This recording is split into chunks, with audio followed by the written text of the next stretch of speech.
Bapak, Ibu, dan saudara sekalian yang terkasih, pernahkah kita mengalami di dalam masa kecil kita sebagai seorang anak yang penuh sukacita?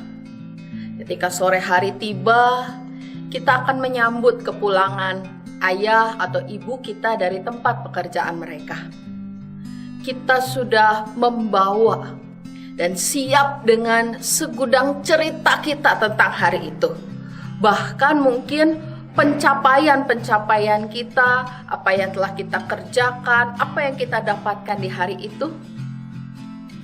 Berjumpa dan berada bersama dengan orang tua kita ketika mereka pulang, kita merasa penuh dengan kegembiraan setelah ditinggal seharian penuh.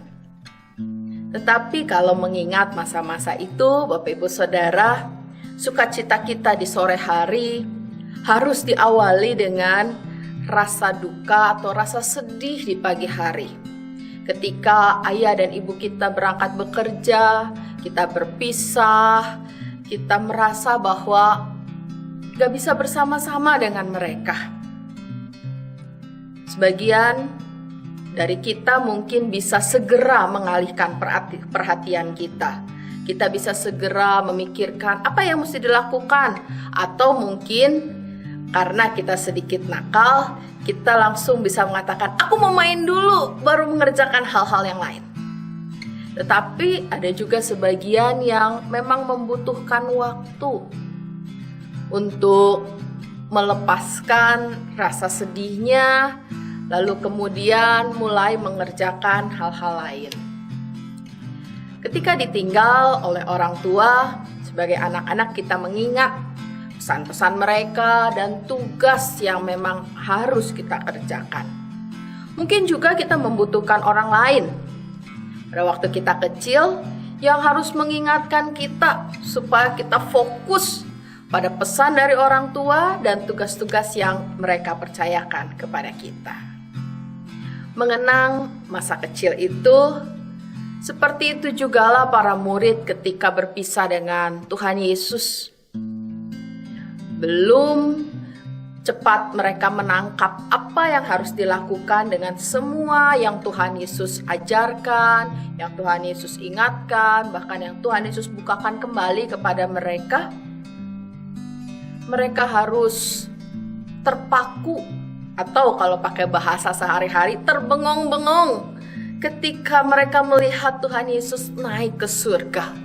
Sehingga di dalam Kisah Para Rasul pasal 1 ayat 9 sampai 11, para murid perlu diingatkan untuk mereka tidak terus menatap ke langit dengan perasaan yang campur aduk pastinya. Ada banyak hal yang berseliweran di dalam pikiran mereka. Ya, belum lagi mereka menangkap pesan-pesan penting sebelum Tuhan Yesus naik ke surga, di mana mereka nggak tahu Tuhan Yesus bakal naik ke surga. Tuhan Yesus hanya mengatakan dan berpesan. Ya, mereka belum bisa mencerna pesan-pesan itu. Mereka harus mengalami Tuhan Yesus tidak lagi bersama dengan mereka. Tetapi dengan mengingat sebagaimana pesan di dalam Kisah Para Rasul 1 ayat 11b, Tuhan Yesus akan datang kembali. Itu membuat mereka tidak terus menatap ke langit, melainkan justru mulai menatah langkah, memikirkan ulang perkataan Tuhan Yesus dan mulai melakukannya.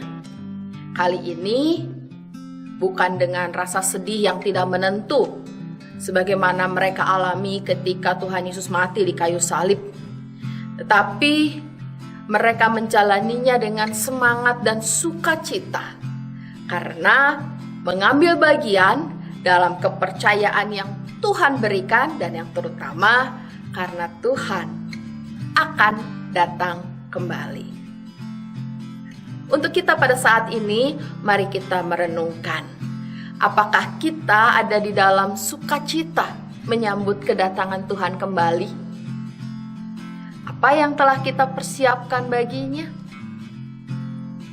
Adakah pikiran-pikiran yang harus kita bereskan di dalam diri kita sehingga kita tidak lagi mengutamakan kehendak sendiri, tetapi justru mengerjakan yang Tuhan mau?